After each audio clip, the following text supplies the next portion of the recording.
See if we can get this turned to run.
There's a gas setting one. Number 3. See if the spicy boys want to run.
Crusty.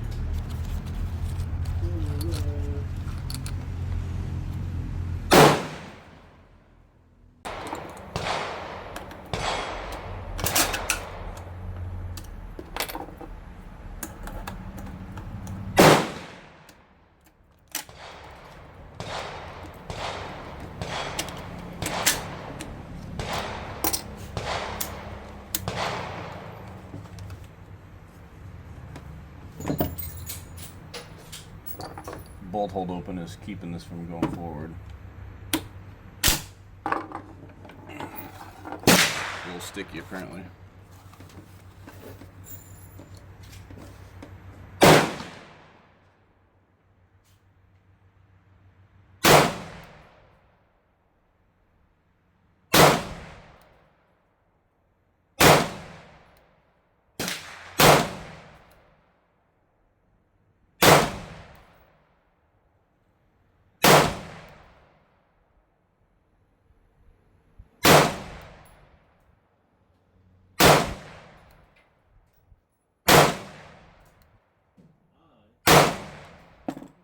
Sweet.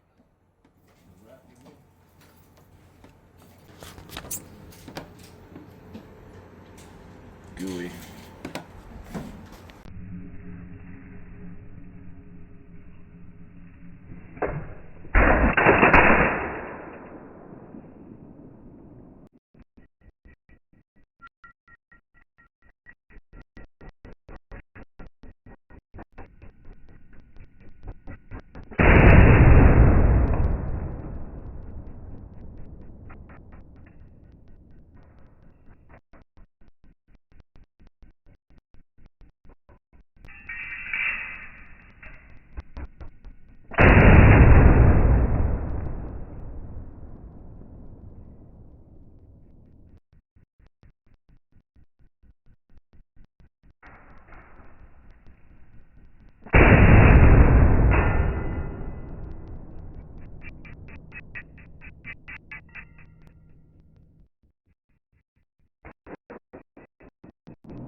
Man, this thing shoots pretty good. 10 rounds of Greek ammo. There's 5 rounds from the slow motion footage. There's 10 rounds of the Yugo. That stuff shoots way different than the Greek stuff. And then there's 10 rounds of the Turkish. Actually, no, that's the Turkish. So a lighter bullet hits lower, which is actually par for the course and contrary to what you'd think. So the Yugo, as you guys saw, it was a pretty busy day at the range, so I didn't get to do as much commentary as I would like, but you can see that's where probably use that upright for the awning. You gotta figure out how to. But there's still the sight to move up because that stuff some is signs cheap, that and I've got 1,000 rounds of it. Bore is not in the best condition. I didn't shoot any of my reloads, so I don't know if it's just the brass deforming kind of weird because it's old or what. But the Turkish stuff ran great. Pretty impressed with that, but you can still see quite a bit of, excuse me, goat, could you not? Still quite a bit of pitting in that bore, or foreign objects causing all this. And then we got, this is the Greek. Doesn't look near as bad as the Turkish, but you can still see there's quite a bit of gack causing pitting on the surface. Another Greek. It's hard to police my brass. I didn't get any of the Yugo stuff because it just sends it into the forward right position. You can see it's split neck again. Some of this ammo is split before I even shoot it, I've noticed. Just bad brass.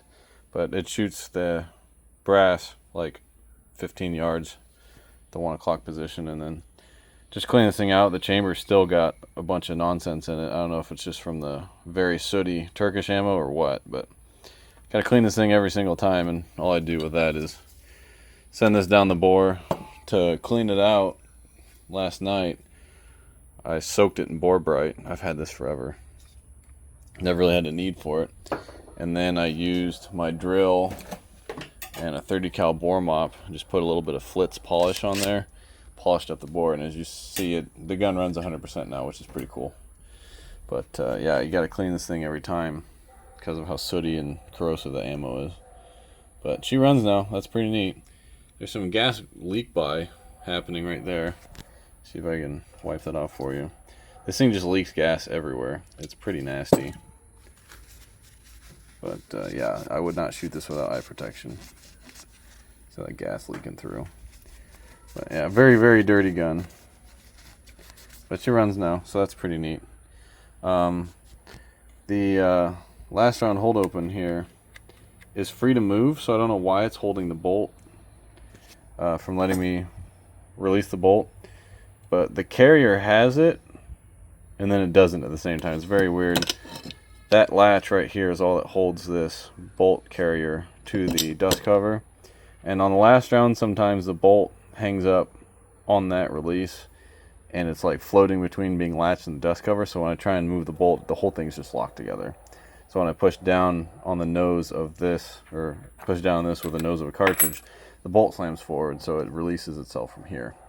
So it's kind of dumb. Like I said, this whole bolt system's really stupid, but I'm just glad the gun's running and I can shoot it in a 2-gun match, which is 99% of my joy with these things, right? I like shooting old guns fast. The next stop is taking out this tangent sight and making a red dot adapter, so stay tuned for that. But yeah, here's the gas setting again, in case you missed it. It's on notch number 3. Yay, she runs with cheap ammo. I'm happy.